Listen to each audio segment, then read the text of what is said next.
वृंदावन बिहारी लाल की जय। 19वां अध्याय।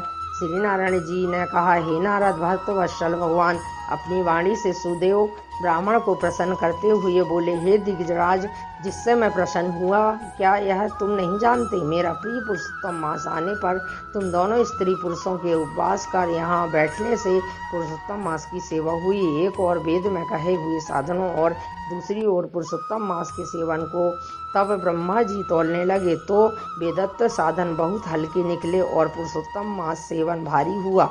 इसलिए संसार में पुरुषोत्तम अधिक पूज्य है और मान्य है। जो मनुष्य का जन्म लेकर श्री पुरुषोत्तम मास में जब तप दान स्नान आदि नहीं करते वे जन्म जन्मांतरों में दरिद्रित होते हैं। अतः सब तरह से यत्न कर मेरे प्रिय पुरुषोत्तम मास का सेवन करना चाहिए। जो पुरुषोत्तम की सेवा करेगा वो धन्य है, हमें भी प्राप्त होगा। श्री नारायण इस तरह बोले, हे मुनि जगदीश्वर, हरि भगवान तत्काल गरुड़ पर चढ़ अत्यंत पवित्र वैकुंठ लोक चले गए।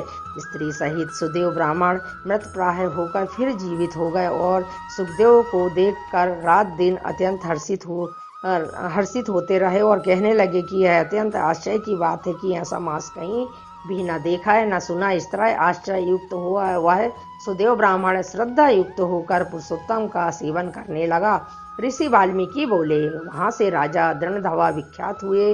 हे राजन, पुरुषोत्तम मास के सेवन से संपूर्ण रिद्धियों के भोगने वाले हुए। राजन, जो हमने तुमसे पूछा था सो हम सब मैंने तुमको बतलाया और पूर्व जन्म में जो सुखदेव तुम्हारा बालक था वही तोता था। हरि ने उसे जिलाया और सुखदेव नाम से विख्यात हुआ। वह सुखदेव 12,000 वर्ष आयु भोग वैकुंठ को गया। वही सुखदेव वन के सरोवर में बड़ के वृक्ष पर बैठकर संसार सागर में डूबे हुए विषय रूपी सर्प से तुमको पूर्व जन्म के पिता देखकर कृपा से युक्त हो चिंतन करने लगा कि यदि मैं इस राजा को बोध नहीं कराऊंगा तो मेरा दंभ हो जाएगा। इस तरह मेरा इन श्रुति के वचन जानना व्यर्थ होगा।